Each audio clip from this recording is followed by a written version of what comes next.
मानिए ये आपकी खुद की प्रॉपर्टी है, बट इस प्रॉपर्टी में ना आप फेंसिंग करवा सकते हो, ना यहाँ से आप किसी को बाहर निकाल सकते हो, ना आप इसे प्रोटेक्ट कर सकते हो। ऐसे कंडीशंस में क्या आप अपने प्रॉपर्टी को एंजॉय कर पा रहे हो?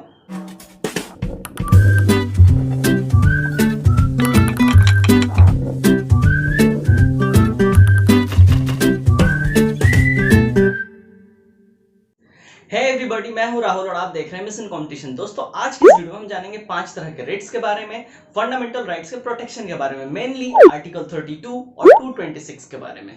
दोस्तों, मेरे इस एग्जांपल की तरह अगर हमारा फंडामेंटल राइट्स प्रोटेक्टेड नहीं होगा तो क्या हमारे फंडामेंटल राइट्स का कोई मतलब रहेगा?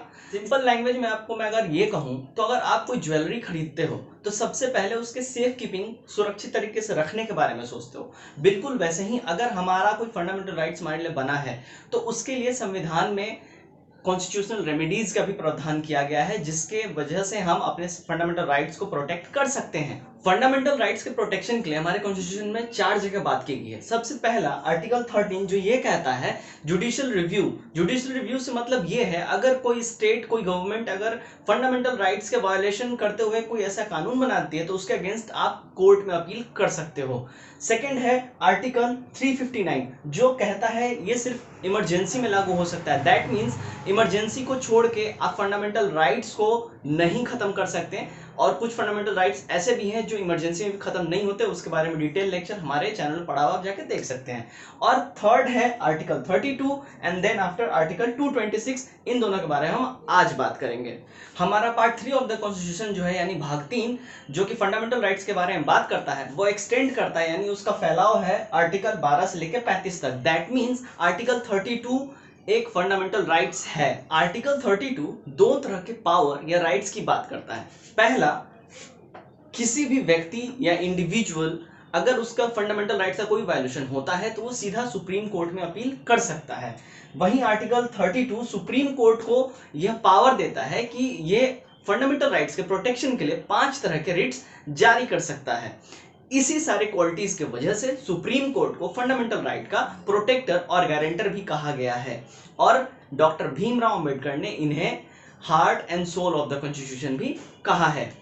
अब बात करते हैं आर्टिकल 226 के बारे में। आर्टिकल 226 के तहत भी हाई कोर्ट या सुप्रीम कोर्ट में आप याचिका दायर कर सकते हैं आपके फंडामेंटल राइट्स के वायलेशन के लिए। आर्टिकल 226 के तहत हाई कोर्ट भी 5 तरह के रिट्स जारी कर सकता है, और आर्टिकल 226 के तहत आप हाई कोर्ट या सुप्रीम कोर्ट कहीं भी अपील कर सकते हैं। बट यहाँ कहीं ऐसा नहीं लिखा है, आपको सबसे पहले हाई कोर्ट में ही अपील करना होगा। फंडामेंटल राइट्स के प्रोटेक्शन के लिए आप डायरेक्टली सुप्रीम कोर्ट में भी अपील कर सकते हैं, बट यहां ध्यान रखने वाली बात यह है कि सुप्रीम कोर्ट को आपको कॉज बताना होगा कि आपने हाई कोर्ट में अपील क्यों नहीं की। आर्टिकल 32 और 226 इन दोनों के तहत रिट इशू हो सकती है, लेकिन इन दोनों के बीच में 2 मेजर डिफरेंसेस भी हैं। आर्टिकल 32 के तहत जो रिट इशू होता है वो सिर्फ और सिर्फ फंडामेंटल राइट के प्रोटेक्शन के लिए यूज हो सकता है। वैसे ही आर्टिकल 226 के तहत फंडामेंटल राइट के साथ साथ एनी अदर पर्पस के लिए भी रिट इशू की जा सकती है, जैसे कि एडमिनिस्ट्रेटिव ट्रिब्यूनल्स। ओके, एग्जाम्पल 2, क्योंकि यह भाग 3 का पार्ट है, आर्टिकल 32 भाग 3 का पार्ट है, इसलिए यहाँ जो कॉन्स्टिट्यूशनल रेमेडी है यह एक फंडामेंटल राइट है।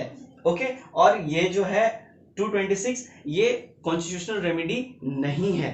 आगे बढ़ने से पहले मैं आप लोगों को एक फैक्ट बताना चाहूंगा। 5 तरह के रिट्स होते हैं: habeas corpus, mandamus, certiorari, prohibition and quo warranto, और ये पांचों के पांचों लैटिन टर्म्स है। तो अब तक तो आप इतना समझ चुके होंगे कि रिट जो है एक तरीके का रेमेडी है, एक तरीके का उपचार है जो कॉन्स्टिट्यूशन हमारे फंडामेंटल राइट्स के प्रोटेक्शन के लिए हमें देता है। अब हमारा जो पहला रिट है वो है हबीस कॉर्पस यानी बंदी प्रत्यक्षीकरण। इस रिट को जो है सुप्रीम कोर्ट और हाई कोर्ट दोनों ही इशू कर सकते हैं। ये किसी भी व्यक्ति या अथॉरिटी के खिलाफ इशू किया जाता है। इस रिट में यह शारीरिक स्वतंत्रता को सुनिश्चित करता है, यानी कि फिजिकल लिबर्टी को। होता है क्या इस रिट में, अगर कोई गवर्नमेंट या कोई व्यक्ति किसी को भी अनऑथराइज तरीके से, इनलीगल टाइप से अगर उनको कैद में रखी है तो वो व्यक्ति जो है सुप्रीम कोर्ट या हाई कोर्ट में यह बंदी प्रत्यक्षीकरण यानी हबीस कॉर्पस रिट के लिए याचिका दायर कर सकता है। अब इसको बेहतर समझने के लिए मैं एक एग्जांपल देता हूं।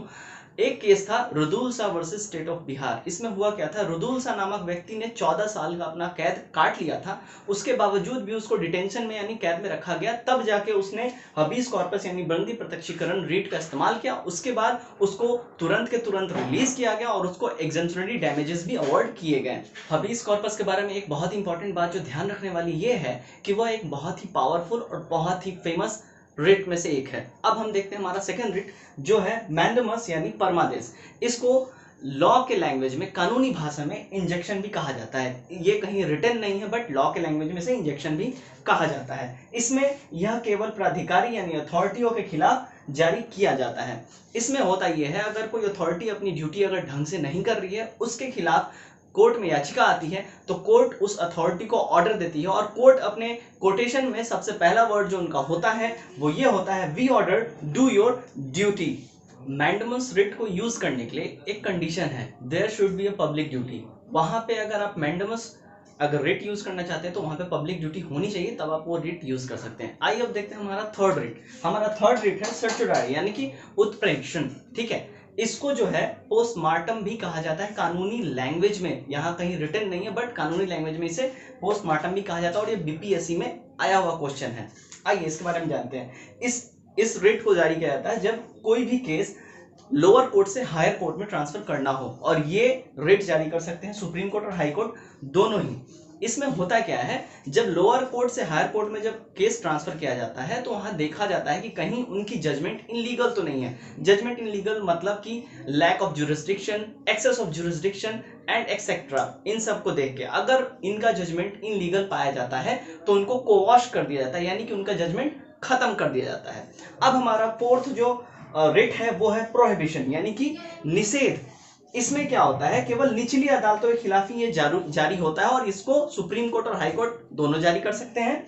इसमें होता क्या है, किसी भी निचली अदालत के मुकदमे को जो है रोकने के लिए सुप्रीम कोर्ट और हाई कोर्ट ये रिट जारी कर सकते हैं। हमारा फिफ्थ एंड लास्ट जो रिट है वो है को वारंटो। को वारंटो ये जो है ये किसी भी, सुप्रीम कोर्ट इसको जारी करता है और हाई कोर्ट भी जारी कर सकता है। ये किसी भी व्यक्ति के खिलाफ या अथॉरिटी के खिलाफ ये जारी किया जाता है। अगर कोई भी व्यक्ति या अथॉरिटी अपना काम सही ढंग से ना कर रहा हो तो उसके खिलाफ ये को वारंटो सुप्रीम कोर्ट या हाई कोर्ट जारी करता है। यह आमतौर पे गैर कानूनी तरीके से नियुक्तियों को रोकने के लिए जारी किया जाता है। अब यहाँ समझने वाली बात यह है कि सुप्रीम कोर्ट और हाई कोर्ट दोनों ही रिट्स जारी कर सकती हैं, लेकिन दोनों में एक छोटा सा डिफरेंस है, वो समझ लें आप। हाई कोर्ट सिर्फ अपने जुरिस्डिक्शन, अपने स्टेट्स के अंदर में ही जारी कर सकता है, जबकि सुप्रीम कोर्ट पूरे कंट्री और किसी पर्टिकुलर सेक्शन में भी इस रेट को जारी कर सकता है। तो आज के लिए बस इतना ही। उम्मीद करता हूँ वीडियो आप लोगों को पसंद आया। वीडियो अगर पसंद आया तो वीडियो को लाइक करें, चैनल को सब्सक्राइब करें एंड डू कमेंट एंड बताएं कि आपको ये वीडियो कैसा लगा। तो आज के लिए बस इतना ही। अगली बार मिलते हैं एक और नए वीडियो के साथ। तब तक के लिए take care, God bless you all and bye bye.